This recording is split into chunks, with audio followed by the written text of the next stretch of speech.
it's time to talk about the state of agriculture. Is your design in the country? You know, for the longest time, we were being told that agriculture is the backbone of this particular economy of ours. The sad bit is that over the years, we've remained to be a net food importer. And big time, eh? Yeah, man. Big time. And food security is something that we read in the books and watch on television. However, today, yeah, man, let's speak up front.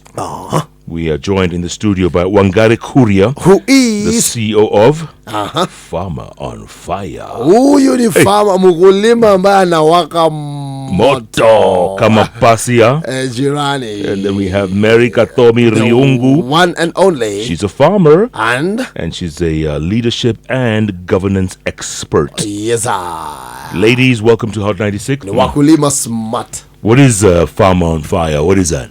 Farmer on Fire is an organization that supports small scaleholder farmers to empower themselves to see agriculture as an attractive venture, an employment venture, a place where they can get their livelihoods and they can be proud of who they are as a people. Feeding the nation is a critical job in the society, and that's what we bring across. We started this when we found out that we were not getting any jobs even after going to campus. So for us, it's a very exciting opportunity that other people are struggling out there with joblessness, and us, we're like, you guys come this way, we need to feed our people. Who's us? Who's we? Yes, so it's me. I own 100% of Farmer on Fire, and I'm in advocacy, a Global Citizen Prize winner in New York. I do a lot of advocacy to try and empower people to see that, wow, something is happening to our food systems. We need to do something. The government can just come up, rock up, and just take charge and make policies that are not favoring the people. Right. Yeah. And how long have you been doing this? 7 years. Wow. Yes. Almost. You seem to be enjoying it. Yeah. I do enjoy it. I love that. I'm able. There was a time when I lost my job because I was in corporate Kenya and life was good. I was living in Westlands, and then right now you live in Kikuyu. And then now I'm in Kajiado in the dust. But it's been a good life because I have a new identity. I have a new script. The script I had before that was given by my mom, and I followed it, and still things went haywire. So I figured, what can I do? What did I have at that moment? I didn't have a job. I had my certificates nice and well kept in the drawer. Yeah. What could I do? So I just started mushroom farming, which has blown up, and people are getting to the awareness of foods that are indigenous to us and that are healthy to our bodies. So for me, it's just to create that excitement that farming is not boring. It's not for the uneducated and lazy people in society. It's not for the peasant who can make really good money in agribusiness. And you don't have to be 60 years old, right? No. It shouldn't be a retirement plan. Exactly. Mary, when did you start? Oh, I have like 15 years in farming. Wow. I started in crop production. Like I did that for 5 years. I did tomatoes, I did ho-hos. I did the short crops, like the 4 months, 5 months crops, vegetables, and then I moved to dairy farming, which I've is been 9 doing. months. I know I have been in dairy farming. I've been doing dairy farming for a while because I wanted quality milk. Okay. And I know many people do not know what quality food is. So as a consumer of food, I wanted quality food. I don't buy vegetables. I don't buy milk. That was a motivation. And everything is in your garden. Yes. So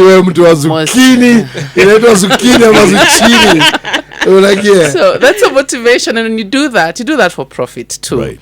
So there are a lot of cooperative society where I live. There's Kabete Dairy, there's Kikuyu Dairy. I live in a farming society. When you say Kikuyu Dairy, you pause a little. Kwa sababu huko ni mtaa. And I live in a farm. So what better to do? But I'm very passionate about food production. I'm very passionate about good food production. You know, I just came back from Kigali. They have this Africa Food Systems Forum. I don't know if you guys, of course, you must know about it. Yes, 5,000 people attended. Yeah, it's all about what you guys are talking about. Yes, farming, making farming sexy. Yes, attracting the young, the youth. into farming. Yeah. And there's challenges, huh? A lot. There's challenges. A lot. Yes. But it's doable. It is doable. We just need to utilize the arable land, the young blood we are seeing around saying there are no jobs. We need a government that is committed to seeing agriculture as a way to deliver their promises of employment and to increase our GDP. According to the taxman, agriculture and related sectors contribute significantly to his pockets. Yeah. So I don't understand why they are not willing to invest even more towards this sector that can be a solution. I have lands that I'm doing napier grass, but you cannot feed cows on napier grass alone. Right. So you have to supplement with importation and silage making. Because I think on animal keeping, the biggest challenge is feeding animals. In Kenya, feeding animals is not a joke. And we rely a lot on importation. We are importing maize germ from Uganda. We don't have, we cannot support the Kenyan dairy keeping industry locally. We have to import big time. Why? Because it's we don't have, we don't have enough maize germ. We cannot produce enough. Wow. Uganda does better than us. So all the lorries you see coming from Uganda to Kenya, they're bringing maize germ, and that's the biggest raw material for pig farming, for pig food, and for cows.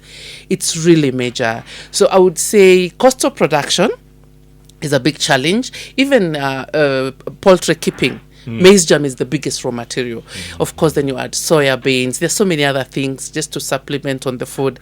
But I would say if there's anything that the government can do, is just look into supplementing cost of production in Kenya. It's a big problem. Yeah. Yeah. Okay, and then the other thing is seeds. Yes. Right? Yes. Tell us, what's the challenge? What's the controversy surrounding seeds? One of them is the Seeds and Varieties Act that we were not aware that is a bill that has already been passed in 2019. In 2020? Yes, 2019. 2019. And then when now enforcers started to enforce that law, that's when we realized, oh my God, this is not okay. When did this happen? Because we have a constitution, the referendum that we passed, that says that our indigenous seeds are protected. And that's at that. However, we are a member of WTO, World Trade Organization, and by extension, we are bound by a treaty called OPAV that says that we are limited in the way we share seeds. We need to use certified seeds. They need to come from registered organs, and the government has to oversee all these processes in the name of trying to protect the farmer or the consumer of these seeds. However, we are saying that seeds are natural, seeds are from God, and I don't think it is right for someone to patent and claim that seeds to be their own. Yet we've been doing this since Adam and Eve. This is something that naturally occurs whether you are intentionally cultivating it or not. And so we want some kind of segmentation to kind of separate and say that our indigenous seeds as a people should not be touched and should not be patented by foreigners coming in and saying, oh, I modified this just a little bit and now I can patent it and own it. And anyone who's using it has to give me a premium, has to give me some kind of compensation. And then we find the government is also coming in a harsh way to tax these seeds. Something like onion seeds go for 40,000 a kilo. What? Yes. And that means that a lot of small scale holder farmers quit. Can afford. Yes. Kadhami will talk about how chicken farmers have quit in the last 3-4 years. We have seen a huge number of chicken farmers just leave there because it's no longer making sense because of the high cost of production. So we also need the government to come in and kind of stabilize the industry, but also invest in it. The onions that we consume in Kenya largely comes from Tanzania. What? Yes, largely our foods largely come from Tanzania because cost of production is pretty low in Tanzania. The government doesn't tax on seeds. She talked about onions that goes for 40,000, but when you look at that 40,000, almost half goes to tax. So cost of production becomes really high. It becomes cheaper to import food. Look at NCPB, like how much do they give a farmer for a bag of maize? 4,000, 5,000. But importing from Brazil maize is almost the same price. So you realize what's better, importing is better. So what happens to the farmer? The farmer does a lot of work but doesn't get the price for the food, for the production, because the cost of production is high. Like other countries will beat us hands down in terms of production because our cost of production is so high, Jeff. That's very unfair. It's so unfair. Everything is taxed. You know, I wish they could just zero rate production in Kenya. We would not have a food problem. Let's not even talk about the fake fertilizers and all that stuff. Let's just talk about chemicals. Let's talk about sprays, pesticides and all these things. Let's talk about seeds that have now become like their own, you know. Yeah. We no longer have the monopoly of our seeds. We have multinationals coming to our country, taking our indigenous seeds and altering a bit of that and patenting and making it like now the Seeds and Varieties Act the act itself is criminalizing sharing seeds. Okay. So traditionally we used to share seeds, you know, one neighbor to the other. Now you can't do that. Because that seed doesn't belong to nature. You know, once the only qualification to patent seed, you alter. Once you alter, it belongs to you. That's what the multinationals are doing. These big seed companies, they alter, they patent. So the only place you get it is buy it in the shops. Look at the prices. They are over the roof. It's really expensive. And that's biotechnology. And it's not sustainable in the African way of... If you look at agriculture in Kenya, it supports more than 80% of the population directly and indirectly. From production, supply, to the consumer. Yeah. There's a huge chain of support system around food production. But now when you touch the seeds and you take that to one entity, what are you doing to the people? Another thing that ties into the Seed Act is the Livestock Act that says that all you cannot even share seeds in terms of livestock. So your bull will not be allowed to inseminate the other cows in your homestead. But in West, yes, it will be. Yes, because you're supposed to tag your bull and register it as a type of a seed. And if the government decide that this variety, we don't want it anymore, that's why you're finding our indigenous cows, the Boran, the Zebu, they're all gone. There is a reason why there is a shift in terms of trying to transition towards GMO society. And even though the people are refusing, now it's coming in through the livestock, through the feeding program of the cows. And that is the bottom line. It's GMO, exactly, isn't it? Yes. Exactly. GMO is the door. GMO is becoming legal in Kenya. This patented seed would not work in Kenya if GMO was not allowed. And now that GMO is allowed, you can see the floodgates of bills that are coming in Parliament right now. We have the Mangbin bill, we have the agriculture bill, we have the beekeeping bill, we have the nuts and oil bill. All these floodgates of bills are coming on the food sector. You look at just coming on the food sector, food sovereignty, food security. It's just because the door of GMO was opened. And tell me something. Yeah.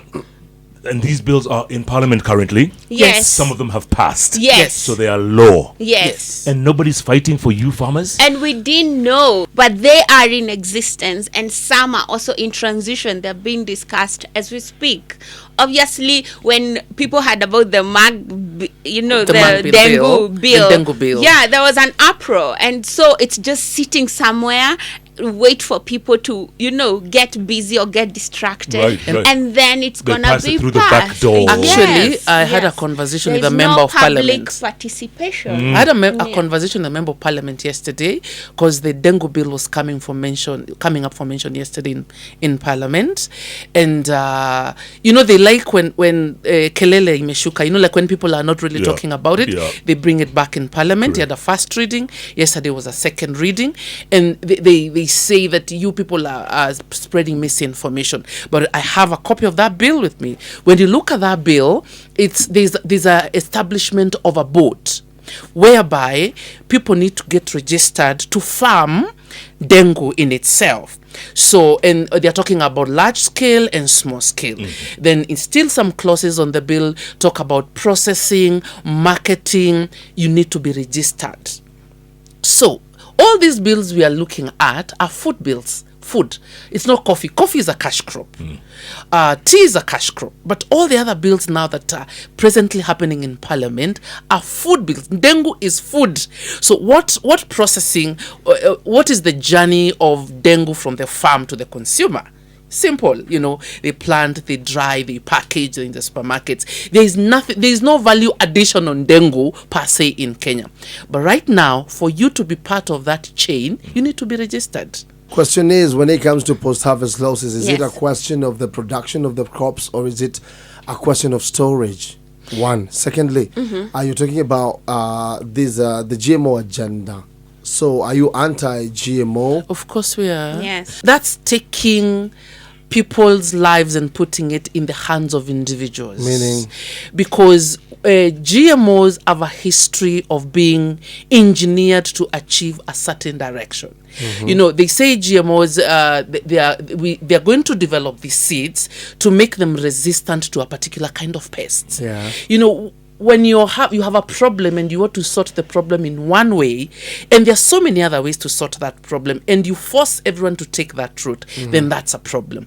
We know the relationship between GMOs and cancer cases right now. We know GMOs have been engineered to target a particular population and even a particular sex. Like a crop can be engineered to target a black male directly. Examples? It's happened. There are science papers. I can give you those documents. But GMOs, what's the reason for GMOs? They talk about food security. They talk about that we cannot feed ourselves as Africans. But what do we need to do to feed ourselves? What has the government done to feed us? What percentage of Kenyan arable land is under irrigation? Because rain is not sustainable. Have we looked at that direction of solution? Or we just went direct to seeds, which is GMO. What's wrong with our soils? We've over-cultivated our soils. What are we doing about that? In these bills you're talking about, they had a clause in, I can't remember which bill, where they're criminalizing use of manure. Imagine criminalizing the use of manure in farms. And that's the only way to balance our soils. Even fertilizers, excessive use of fertilizers messes the soils. It makes the soils acidic. So you need to balance between manure and fertilizer. We need to leave the lands a bit fallow, leave them for a while. But we are sorting one problem with one solution. Yeah. So just GMOs. How many, from where you said, how many crops have been approved for commercialization when it comes to GMOs in the country? Maize is there. We have cotton. Cotton at least is not food. Which is not edible. And rice. Yeah? And rice. Rice, yes. I don't think rice has been. GMOs is meant to, food security is one issue. Like, we cannot continue doing the traditional ways of agriculture expecting to feed a population that is growing. And so they are saying that we can come up with seeds that are resistant to diseases and weather situations, just to ensure that we overcome that so that we can feed our population, one. Secondly, to ensure that people go commercial without having, like what you're saying, post-harvest losses and stuff like that. It doesn't necessarily mean that the agenda is to curtail or to impede the expansion of farmers and stuff like that. Is there a way that we can still practice organic agriculture and also modern ways of agriculture the way other nations are doing and still prosper as a nation? The seeds are not cheap. And we're talking about a population that is struggling to do bare minimum. And the beauty of Africa is, even if you lack everything else, if you don't have a job in Kenya, you will still survive because the food can still be accessible. Whereas in other countries, you find that if someone loses their job, they go straight into street life, and it becomes very unbearable to live in that society anymore. We are also saying, let us also not be too capitalistic to think that we just are going for money. You brought up a very important issue of food security. What is food security? It has to be quantitative and qualitative. There are organs of change in the mix who are puppeteering this whole game, trying to bring us a problem and bring us a solution. Because we can be food secure. We have arable land. We have all year round climate. We have young people who can work on these fields, but our mindset has been changed that help has to always come from outside. We can't believe in ourselves to be food secure, even to start with. We always have to think that someone from out there comes and tells us, whatever you're doing is wrong. Now start doing this. And then we realize it's not working, because an acre of land was producing around 40 bags of maize. Then we were told, stop what you're doing. This manure is bad. No. Put your money, go back to your pockets, go buy fertilizer, go buy seeds, go buy all these things. And then now our soils have failed us because they have not been taken care of. The microorganisms have died. So even if it's that GMO, it is not sustainable, even to those American people. And is it a matter of government subsidizing this to ensure that we are food secure, or must we go the organic way? If we must remain the organic way, we've been practicing organic agriculture over the years, but still we were there. And when we talk about GMOs, it's barely 30 years since it was introduced. Yeah. But even back in the days, we still were hurting as a nation, right? So the question is it a problem of doing away with modern ways of practicing agriculture, or is it a matter of having policies that actually are pro-farmers and pro-a-nation, right? Ensuring that farmers do produce in a way that is sustainable and markets are available. Because tea and coffee you've mentioned, yes, they are not genetically modified in our country, and even all over the world. I don't think there's a tea variety or that is genetically modified, or a coffee variety, according to my studies. But we still have a problem with farmers who are putting their tea and their coffee plantations because cartels have taken over. How is the GMO world in success, say in the US, in Europe? You have to see what has been done in other places. Has it succeeded? Has it been sustainable? Then let's bring it back here in Kenya. Kenyan farmers are very hardworking people. They are very dedicated to their work. I've grown up in a coffee farm. The years whereby Kenya was known as the biggest producer of coffee and even tea, but we have a weak link with government policies in terms of sustaining farming in our country. Government rushes, progressive governments will always rush where there is an opportunity for money to be made, not for the farmer, for someone else. Because if you ask me, Kenyans are aggressive people. We have arable land, but we've not had the input of the government. Fine. Let's say now we have a problem. We want to be food secure, okay? And we want to feed our population. Because as we speak, we are importing big time. What can we do? Why is everyone rushing to, let's do GMO? I'll tell you about GMO. In the Kibaki administration, there was a push to legalize GMO in the country. What Kibaki did, he went to the people and we had a public participation. And Kenyans spoke loudly. They were not into GMOs because it's not worked in other countries. And we have those documents sitting in our Kenyan parliament. Kenyans said a loud no. We didn't want GMO. 10 years of Uhuru administration, push, but we didn't have the GMOs. We have the Ruto administration right now, a declaration that allows GMO. There was no public participation. There was no engaging the farmers. You need to talk to the people on the ground themselves, not in bureaucratic offices, to understand the people on the ground. Yes, we need to be food secure, but what do we need to do to be food secure? Is seed the problem? Seed is not just the problem. There's so much that policies are is the problem. Exactly. It's policies. Our policies are wrong on agriculture. Precisely.